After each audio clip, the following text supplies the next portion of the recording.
Save the Semantics, episode 303. It is April 2nd, 2025. My name is Myro.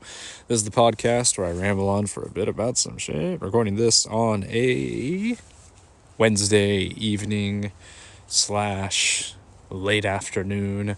So, today was a big day. This morning, the Switch 2 Direct happened. I got up a little earlier to watch it, which actually kind of worked out in terms of just like my timing and stuff. Because like after I watch it, I can kind of go straight into just sort of my morning routine and then into work. So it actually kind of worked out in my favor. But yeah, I mean, I kind of just want to get the sort of the elephant in the room out of the way.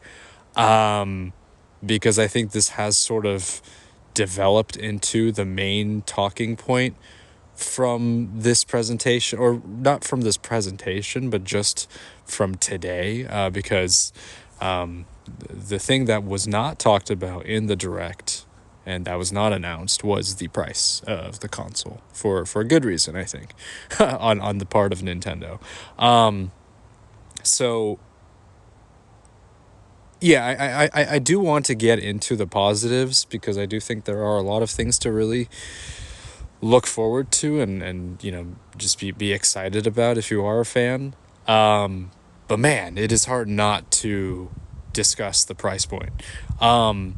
So the base console is coming out at around $450 US, which was maybe a little bit more than what people had been kind of anticipating. I think more people had been maybe sort of hoping for 400. I was also kind of in that camp, right? If that was the price, then I think I might be a little more inclined to get it at launch or earlier on. 450 is it's a bit more. It's kind of creeping up to the price of a PS5.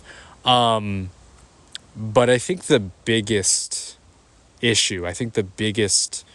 problem that has kind of come up is the fact that the new Mario Kart is going to be priced at $80, which is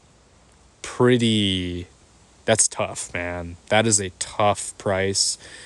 A couple years ago, when Tears of the Kingdom was fully announced and I think it was after I don't remember the exact timing of it, but at a certain point the price was revealed. I think it might have been after kind of the mini showcase or one of the last trailers. I don't remember, but the price was given $70. I had made it like a huge point of contention on my end. I was very worried that this was going to be the norm moving forward, that games are going to be priced even higher than expected from the $60 price point. And that has remained pretty much true just kind of across the board. You now see games that, not on the Switch necessarily, but games on other consoles being priced at $70, and that just sort of being the new kind of expected whatever MSRP, if you want to call it that. This $80 price is kind of another step in that direction, and not in a good way, unfortunately. I think it prices out a lot of people. I mean, the console in itself is not cheap at all. So just on top of the console itself, the fact that if you do want to get the individual game, if you don't get the bundle costs $500, which is still not great. But if you want to get the, say if it's a different game, say you want to get it, I don't know, something else. $80 though for Mario Kart 8 or Mario Kart World, which is a pretty staggering price point, right? Considering just the economics of everything. So unfortunately, I think this kind of has dampened a little bit of the hype and sort of the excitement going into the rest of this release for the console. I mean, it is entirely possible that people are just going to shrug and move on and accept it as is. I do think it is probably going to still sell well, right? But it does phase out a lot of potential customers, unfortunately. I talked about it, when I talked about the $70 price for Tears of the Kingdom. I mentioned that this is sort of an unfortunate tactic, especially for those that had kind of looked towards Nintendo hardware as a potential kind of budget console for a lot of people, right? I mean, that's kind of the way that I've operated. Like the cheaper consoles that I've been able to get my hands on when I was younger were things like GameCube and DS, right? I didn't have, like, I did get a Wii, but even that's kind of considered like a budget console in comparison to the other ones as well.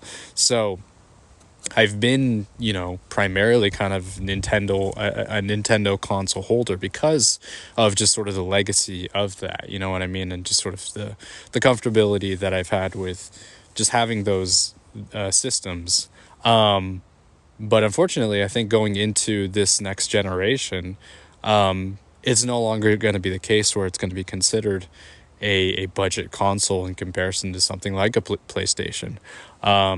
And it's no, I don't think it's going to be the case where this is going to be some kind of accessible toy for kids. It's just, I mean, it's a very expensive, birthday, Christmas gift for families, really. I mean, it's hard to even really, I don't know, it's hard to fully justify slash, I don't know, really give into that, you know what I mean?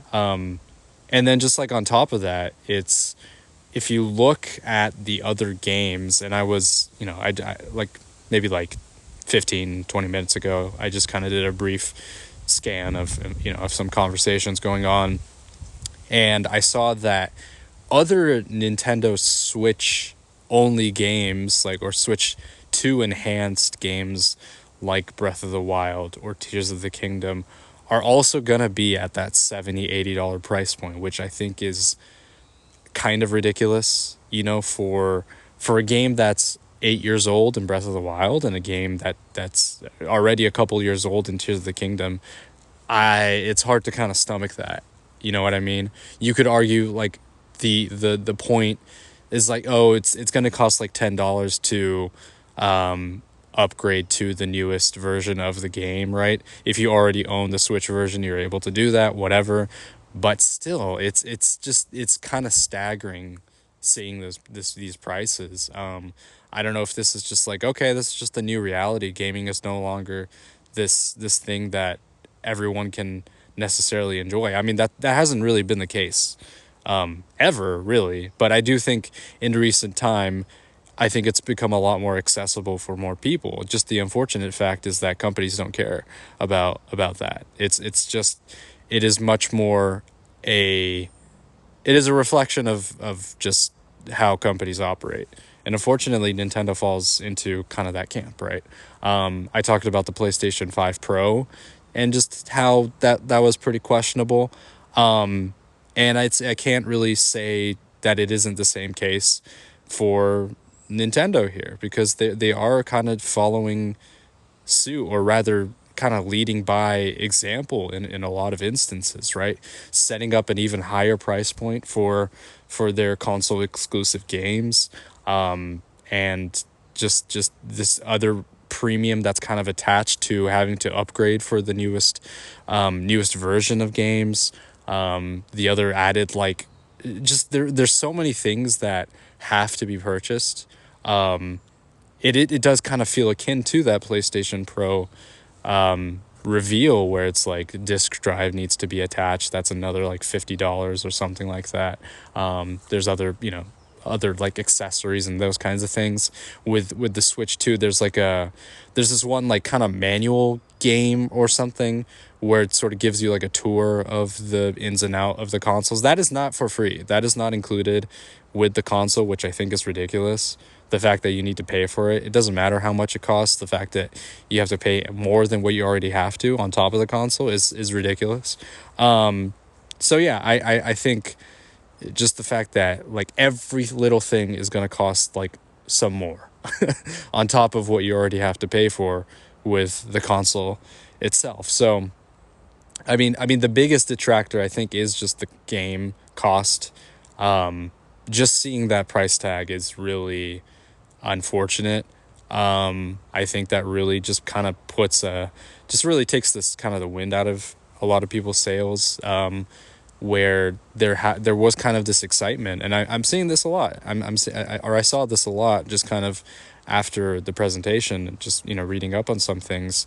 A lot of people are kind of just turned off by that, myself included. I mean, here's the thing: I was already kind of on the fence of getting it in the first place. I had been talking about how I was maybe leaning towards getting it, maybe potentially at launch, just because it would be nice to have a system upgrade and a console upgrade after so long.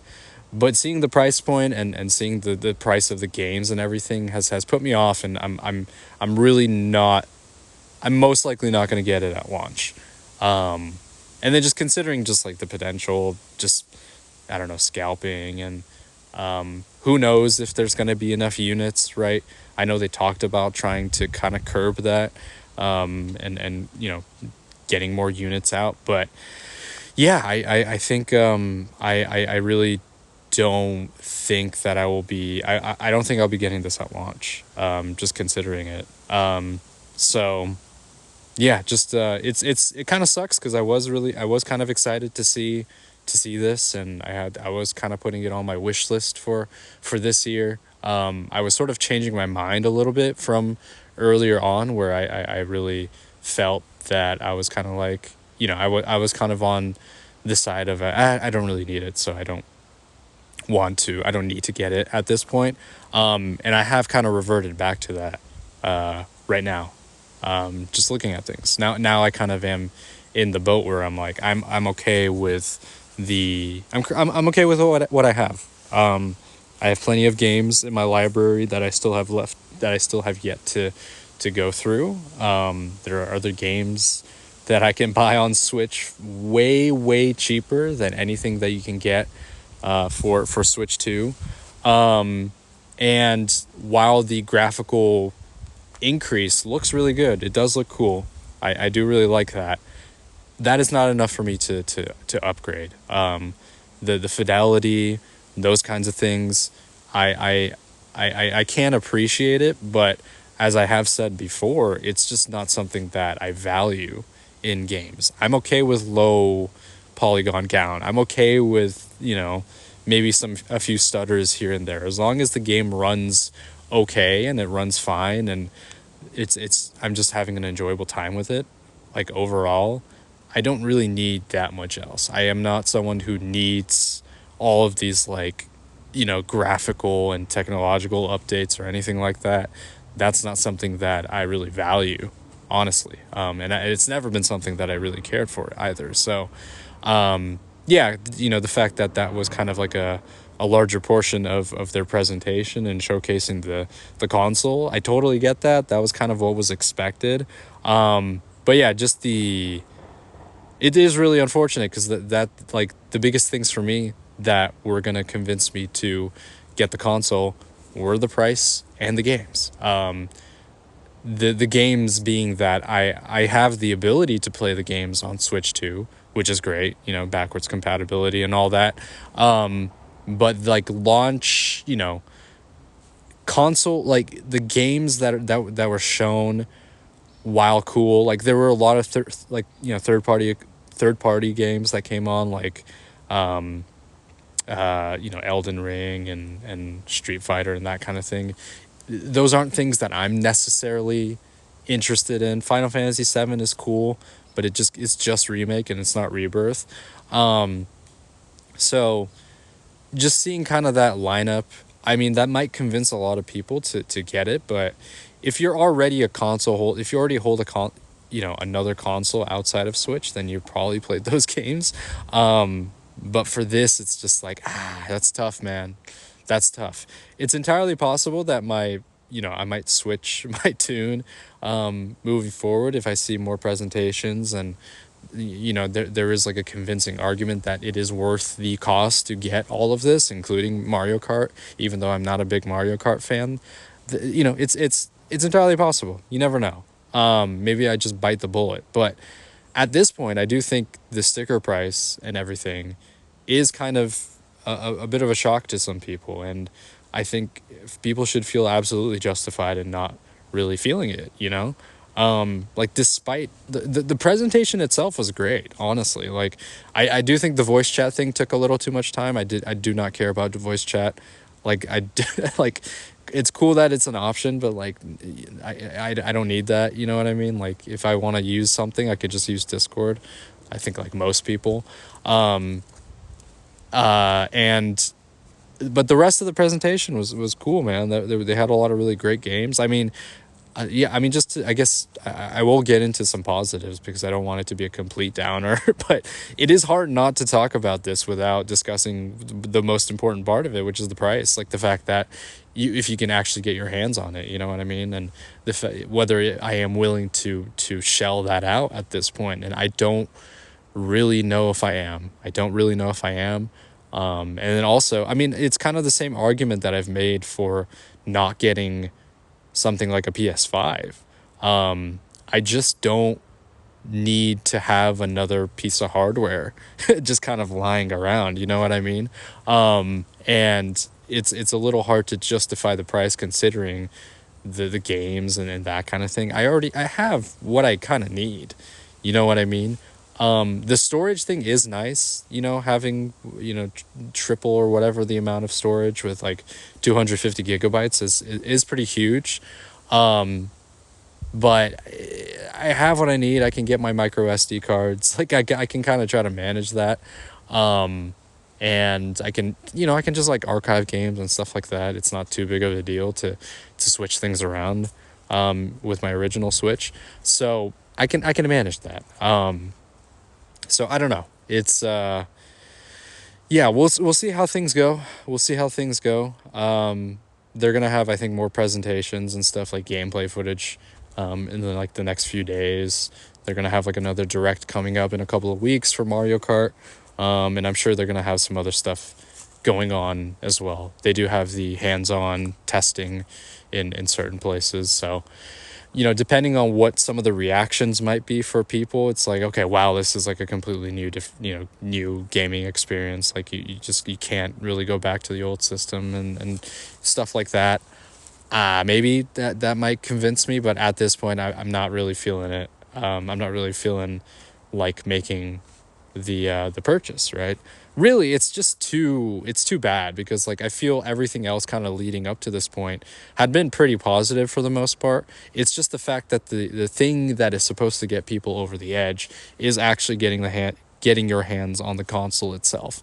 And if that is like a barrier of entry for a lot of customers, yeah, that sucks, man. Like, you're kind of phased out of the ecosystem. You can't, it's like, I don't know. And it's like, are you going to be someone that simply buys the console just for Mario Kart World? No, I don't know, man. Like, you could just get, like, if you already have a Switch, you have Mario Kart 8 Deluxe, which already has a ton of content, you know what I mean? And just that whole thing, that bundle is so much cheaper. Like, it is literally like half the price, or even less than half the price. That whole bundle is so much less than the cost of getting like a bundled, 500 versus like 250 or however much it is for like a Switch bundle with Mario Kart. You know what I mean? So it is just like, that is a pretty staggering price difference between those two. And then just on top of that, like, the fact that you can already play a lot of other games for cheaper and that kind of thing. So yeah, it is kind of leaning, it is sort of going into the direction of gaming kind of being this premium sort of thing, which is really unfortunate. I'm someone who really does consider gaming to be, one of my favorite hobbies and everything. So the fact that other people just aren't able to experience certain things because of just the pricings done by corporations and that kind of thing is it sucks seeing that. So yeah, I think that that's going to continue to be like a piece of conversation moving forward, obviously. So yeah, I'll see kind of how things shape out. But yeah, that's kind of a real thorn in everything. Just sort of like thrown on top of what looked to be a really great kind of celebratory moment for gaming and that kind of thing, right?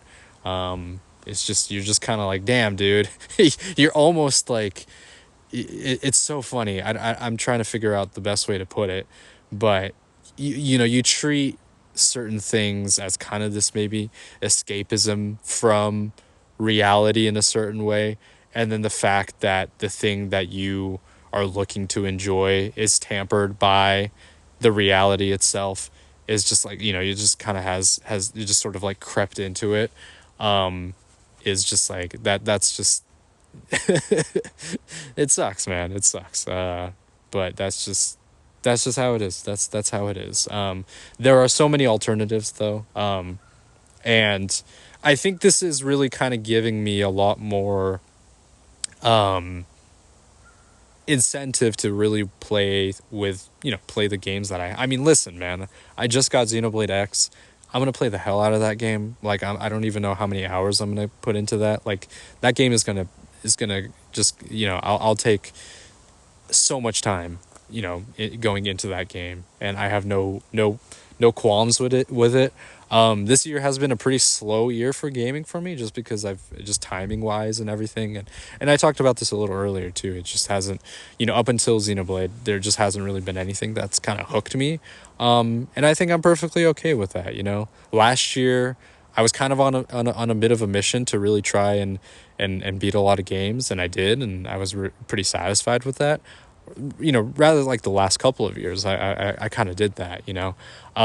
But it's not always going to be that case, right? I do want to play through a lot of games, but it might just happen to be the fact that I might just be playing Xenoblade for a good chunk of this year, and maybe there's some other games that pop up later that kind of attract my interest and everything. I still have Final Fantasy 12 that I do want to kind of go back to at some point, but just Xenoblade is kind of taking my attention. There are many more games on my list that I would like to kind of play through. There's also the Balatro update that's going to be coming up later this year as well, so we'll see how that looks. Like there are many things to look forward to with what I already have with my Switch. So yeah, it is, again, it's a bit of a downer to get kind of the news of the pricing with Switch 2, but I don't, that's not going to take away from me enjoying other things as well. And I hope that doesn't do the same for others as well, right? Like, listen, man, like if you already have a Switch, or if you already have some other console, or you're like a PC gamer, especially if you're a PC gamer, you have so many games at your disposal. You have all of the indie games, because indie games tend to, or indie developers tend to prioritize working with something like PC, because there are tools and developer kits that are kind of available for them that they can use. It's also easier for them to like get recognition through something like Steam and that kind of thing. So like PC gamers kind of have it made in a lot of ways. Like, sure, maybe you can't play console exclusives and that kind of thing, and that's too bad. But like there are so many, like I was watching, this is a while back, but I remember watching some YouTube video that was talking about these indie games that they sort of recommended playing, based on what they played in the past year. Majority of them were on PC, and a lot of them were not on Switch either. So it's like, if you happen to have a good computer and that could run decently, you have so many games at your disposal for a good price too. Like you can get games on Steam for much cheaper than you can with consoles, right? And I think that might be the shift. You know what I mean? That might be might be the shift for a lot of people. I just don't like. I'm not someone who's interested in like necessarily getting my own gaming PC. I do have a laptop, so I could play certain games on there, but that's just not really my preferred, method of gaming. But like if you want to really play something and you just kind of have, just due to like budgetary constraints and that kind of thing, there are ways that you can get into gaming, right? It's just a matter of finding the right venue, finding the right kind of game, that kind of thing. Like you can make it work. I mean, for the longest time, I was kind of like playing free mobile games because I couldn't, I couldn't afford to get like new games like all the time. So that was kind of like the way that I sort of worked around it. There's a reason why mobile gaming is huge in certain places like China and Japan and Asia and that kind of thing, is because like you have a phone, you can just kind of download games. A lot of games are free. A lot of them sure are definitely predatory and that kind of thing, but if you can avoid just doing any microtransactions, you can play a lot of games for just free, just for nothing. So it's like those things are available for people. So yeah, like it just sort of is giving me just this whole direct and announcement and everything has kind of made me more appreciative of what I already have, and then on top of that really want to kind of maybe give people information that consoles are not the only thing that you can play games with. You know what I mean? Like there was, look, I do, in the past maybe I've given mobile games some shit for good reason, right? Mostly just due to predatory transactions. But it's like that is still a viable way to play games. I mean, recently I played Journey on my iPhone. I still had a wonderful experience with it. And I like, sure, maybe it would have been cool to play that on console, but I still had an awesome time with it. So you can have really great experiences gaming with your phone too. Despite there being a lot of issues with microtransactions and pay to win games on mobile. So yeah, like there are a lot of options. There are options out there. So I'm hoping that a lot of people are feeling kind of down and stuff, and I totally get that. Like, just considering these news, and I also I also do feel a little down because of that, because I was kind of looking forward to, getting my hands on a Switch too, and this has kind of maybe detracted me and just sort of pushed me away a little bit until maybe a little later down the line. But I kind of want to just sort of reiterate that it's not the end. Like, if you really enjoy games, there are other ways to kind of go about that. So yeah, I think right now my position is sticking to what I do have, getting and picking up some other games later down the line this year that I do want to play, and but also, I guess, appreciating the Switch 2 releases that do come out in a way. Listen, some people are really excited to see the games that have come out. And I do want to talk about them. I do want to talk about kind of the main, first party releases that were shown in the direct. So, because there is a lot to appreciate with those releases. And who knows? Again, maybe it might be a thing where it does convince me to get it, but whatever. I won't get. I won't. I'm just talking in circles now. So the direct itself started off with Mario Kart World, just like a full kind of reveal, and it looked awesome. Just like the fact that it is kind of a quote unquote open world Mario Kart. The fact that there is like an option to kind of free roam and go about in the world and that kind of thing. The structure of it is different from Mario Kart 8 Deluxe as well. Really exciting stuff. I mean, it looks a lot of fun. Um, I have enjoyed my time with Mario Kart 8 as well, right? When I have played it. I mean, it is the quintessential kind of party game or playing with friends and that kind of thing. And this definitely kind of expands that even further. So yeah, it's if I was, if I was someone who regularly played with friends or online or that kind of thing, that might be something that I do want to pick up. But it does look really good. Just the presentation and the character expressions, the artistic, the art style is definitely a lot different from 8 Deluxe, and yeah, I think that there's a lot to really kind of appreciate in like the finer details and that kind of thing. Yeah, I mean, it does seem like there's quite a lot of content that's put into this, and yeah, just it looks great. It looks like a lot of fun. I am curious to see how like the 24 racer kind of situation is going to work out. It's probably going to be fine handling that. I mean, considering the console and whatever the capabilities that they've talked about, I think it should be okay. You know what I mean? Because I mean, Mario Kart 8 ran pretty smooth when it was online and that kind of thing. I just like, I don't know, is it going to be an issue if there's more players involved? Hopefully not.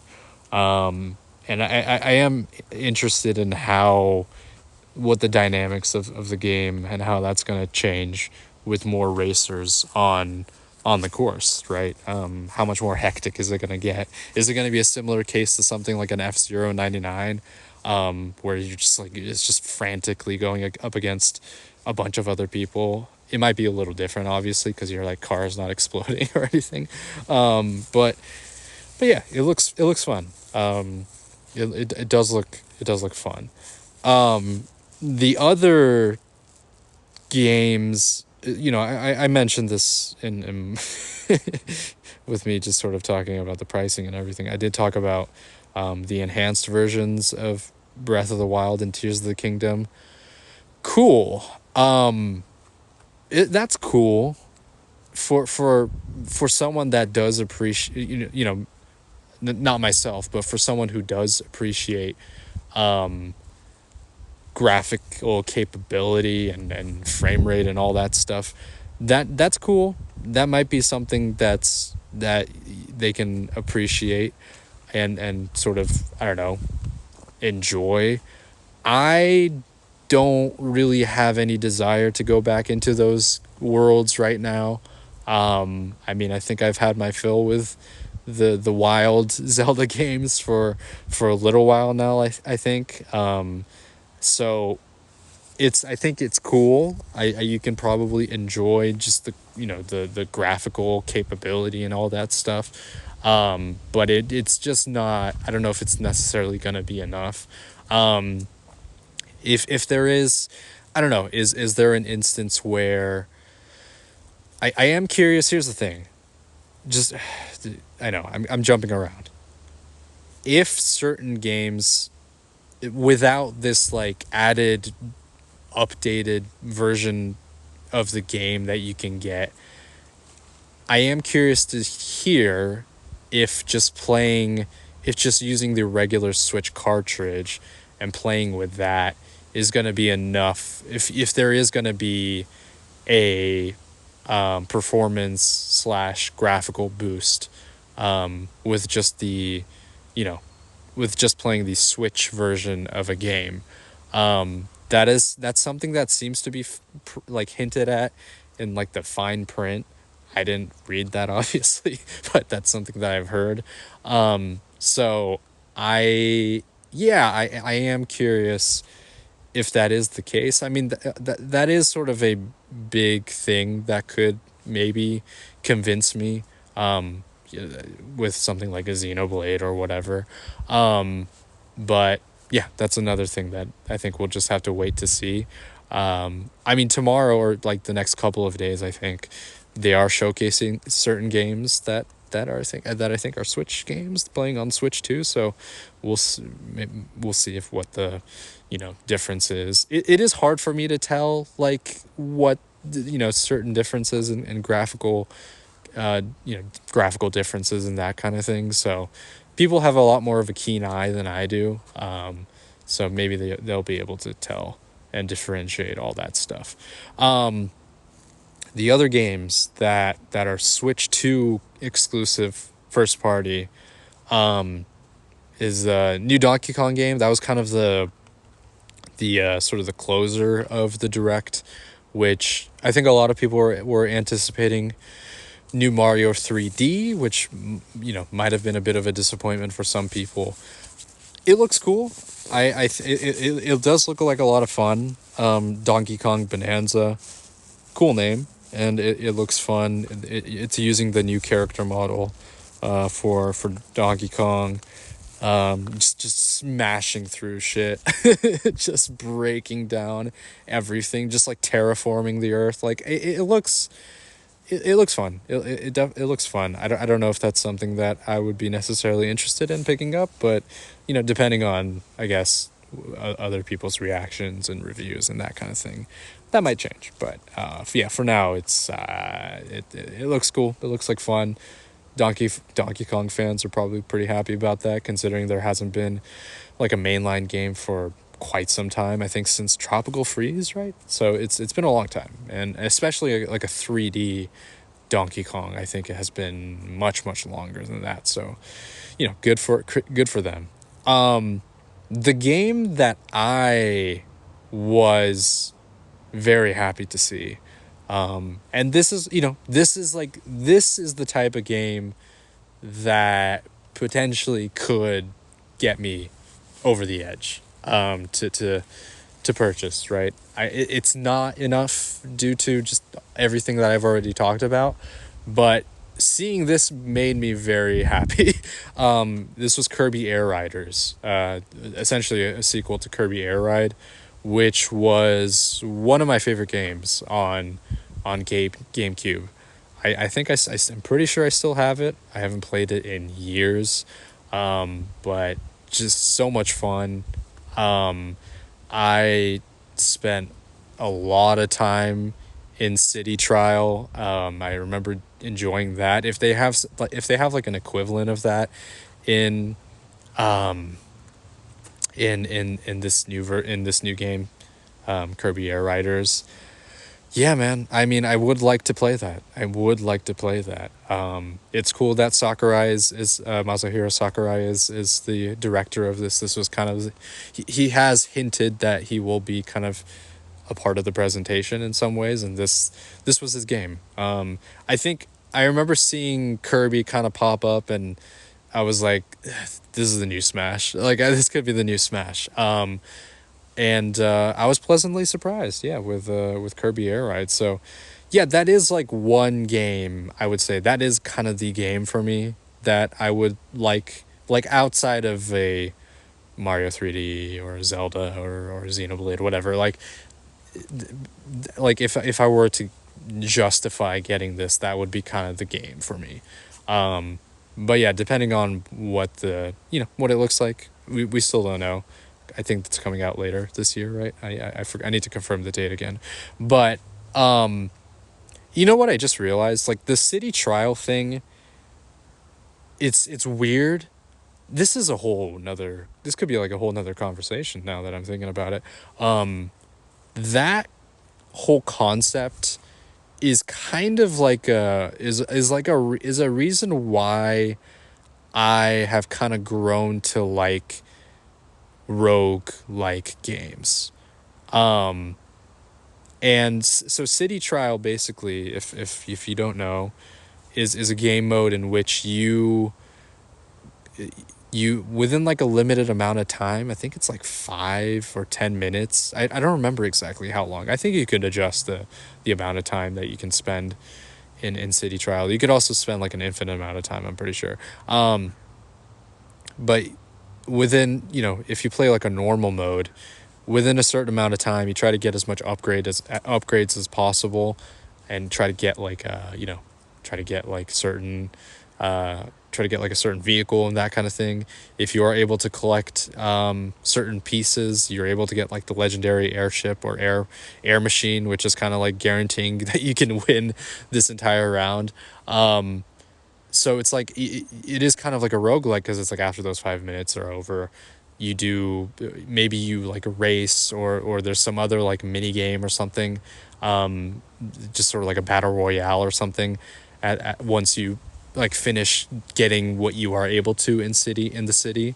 So it's kind of like that in a way, right? Because once that game is over, it's not like that progress carries over. It's like, okay, so then you have to try to start from the beginning, try again, see if you can get like a better result the next time.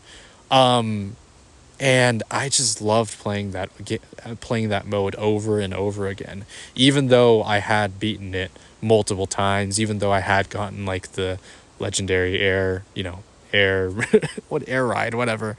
A bunch of times, like going into like the volcano and all that stuff. Like it's so, yeah, it's so I'm curious if that maybe was like the beginning of like my gaming tendencies to kind of like enjoy games that have you starting from the beginning, trying all over again, and trying different strategies here and there. Obviously, Kirby Air Ride isn't like nothing complex or anything. It didn't involve like a ton of thinking or anything like that. It's very simple.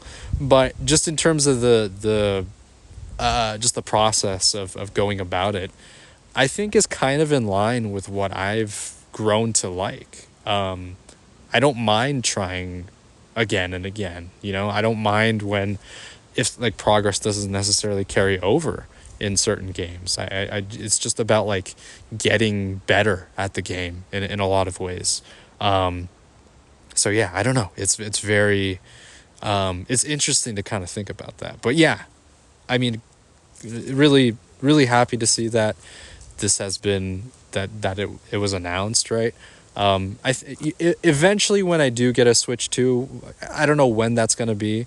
I do think that this will be one of the first games that I pick up, though. So yeah, whether it's this year, way later, this year or way later down the line, I would like to play the new Kirby Air Ride, just because, yeah, I'm curious if that gameplay has sort of held up, and whether I kind of enjoy that now, because it was something that I really kind of was like a big part of my connection with like the GameCube and sort of that era of gaming for me when I was a kid. Yeah, outside of that, those were kind of the big three games, I think, that were sort of announced for as first party exclusives for Switch. A lot of third party stuff. The new FromSoft game was pretty wild to see. I think that shocked a lot of people. Nintendo exclusive FromSoft game, The Dusk Bloods, was what it was called. I'm not a fan of like FromSoft games. I'm just not, right. I've expressed that a lot of times.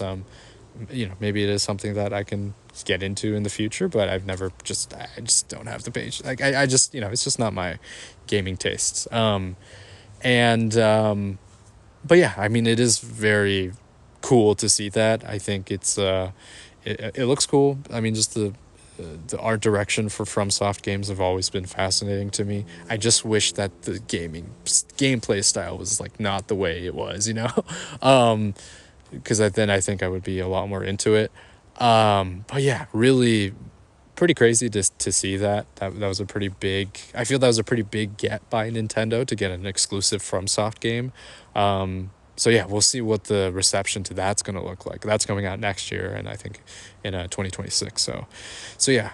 But yeah, today was a very interesting day, just because of I was, I wasn't like, dude, I wasn't crazy like hyped about about this direct or anything like that, but I was excited. I was like, okay, this is cool, man. I haven't really been part of this sort of whole cycle before of being a part of like new console release or anything like that. It's just not something that I ever really paid attention to until recently. So being a part of that, I thought was pretty cool. But I can see where things can kind of lead to disappointment. I think this is probably a similar feeling to what a lot of like PlayStation fans felt when the PlayStation 3's price point was revealed, right? Way back in E3, just being way too expensive. I forgot how much. I think it was like 500 or something, right? Which is crazy for that time. And then it's like Xbox came through with like Xbox 360 and was like like $100 cheaper, and people were like, "Whoa, yeah!" Microsoft won the console wars and all that stuff way back then. So I could see kind of that like a similarity there. Again, I do I do wonder if this sort of, because I think a lot of us, including myself, are sort of reeling from the initial shock of the price and everything.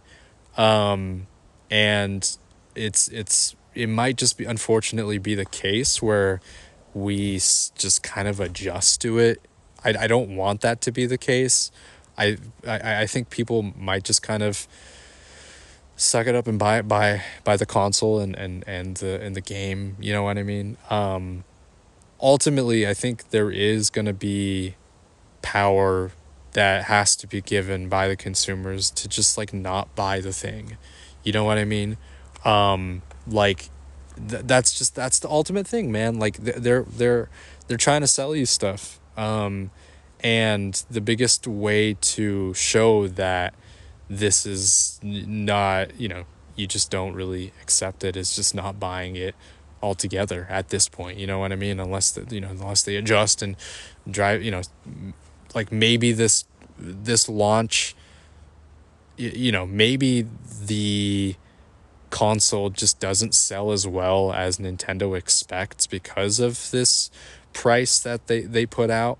I mean, that I think that would be like a good response, because then it's like they see that and hopefully they can act accordingly and adjust for price afterwards. But I don't, unfortunately, I just don't see that being the case. I think a lot of people are still going to purchase this at launch. The Switch One is one of the most popular consoles, is the most sold console. It's going to be one of the most sold consoles of all time. And I think a lot of people also sort of fall into maybe like the PS5 Pro camp of wanting to get their hands on the newest technology and that kind of thing. And I think there are a lot of just Nintendo fans in general that might be able to kind of justify the price because they want to get whatever Nintendo puts out. So I'm not saying that I want Nintendo to fail or whatever, but I kind of hope that there is like a little bit of pushback from consumers, like have a little bit of just pushback and being like, you know what, we actually can't buy this thing right now.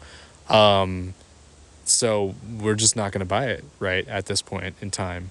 And I don't know. I can't convince, like, people are going to buy what they want to buy.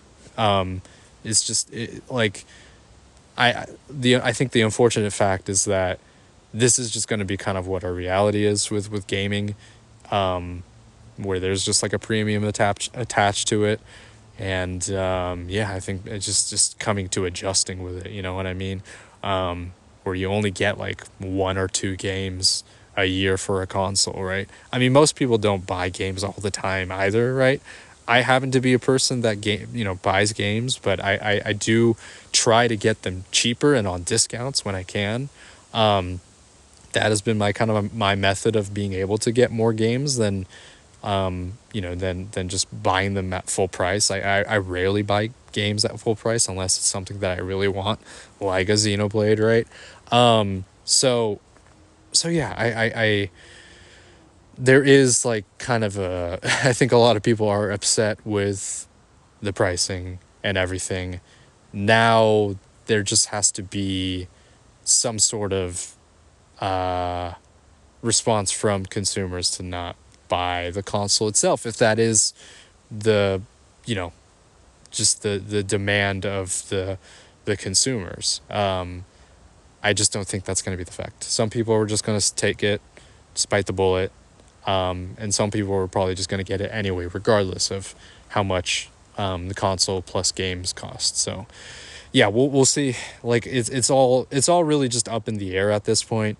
There's going to be more stuff that's going to come out pretty soon, and I'll talk about that. I don't know if I'm going to check out like the gaming videos necessarily, but maybe I'll just take a peek here and there, or just kind of gauge what people's reactions have been. But yeah, it's just to kind of conclude things. Cool that we saw the thing finally. It's cool that we were able to kind of get confirmation on the features and all that stuff. Really happy to see some games pop up, including Kirby Air Ride and stuff, and I'm happy for people that were able to get what they wanted to see.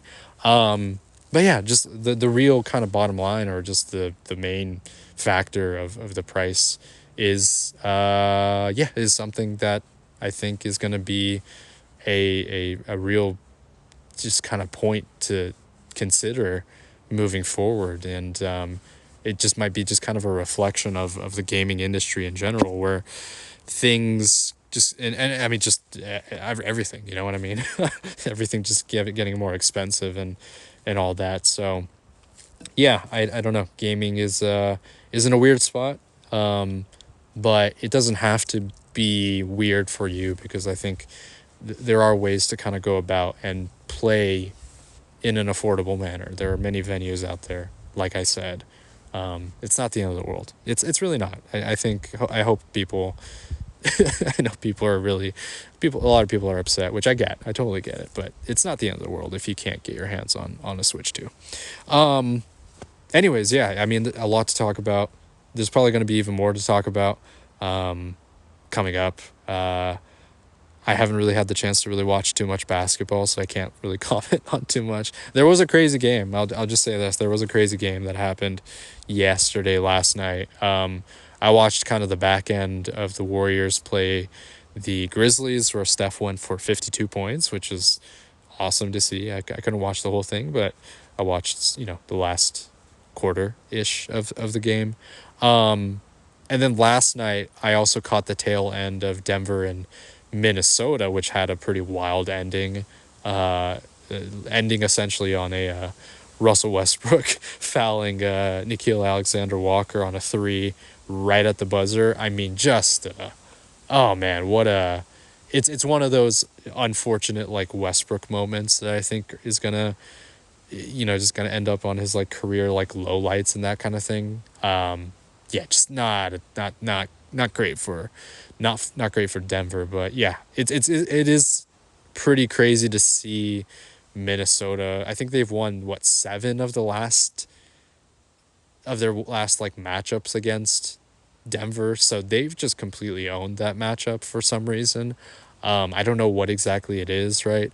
I mean, last year you could argue they had the right personnel to guard someone like Jokic, and they just had a better defense overall. This year is a little more interesting. It's like they don't have Cat anymore. They don't have just the same camaraderie and personnel or whatever. But yeah, I don't know. For some reason, they got the right mix up of players and cohesion that they just kind of kick Denver's ass. Yesterday's game obviously was different because they won basically almost at the buzzer. So it's a little different there. But yeah, it's interesting. And if they do, right now the mix with the Warriors right now are 5th, but the mix of 5th, 6th, 7th, and 8th right now still incredibly tight with the Warriors. They moved up on Memphis, so Memphis is now 6. The Timberwolves are like right behind still, and then the Clippers are also right there as well. So it's going to come down to potentially the last game, really, because there's only like a game or a half a game in between all of these teams. So yeah, man, it's going to come down to just this last stretch again. So that's going to be something to continue to keep my eye out on. I do want to try to catch some games if I can. I just haven't been able to. But watch more games that if I'm able to. But yeah, I do want to talk about some of those things leading up to the playoffs because they're right around the corner. And I'm very excited for all of that stuff. So I'll talk about it once once I'm able to kind of get some games under my belt. But yeah, anyways, that's going to do it for today. I'll try to upload this later tonight if I can find the time.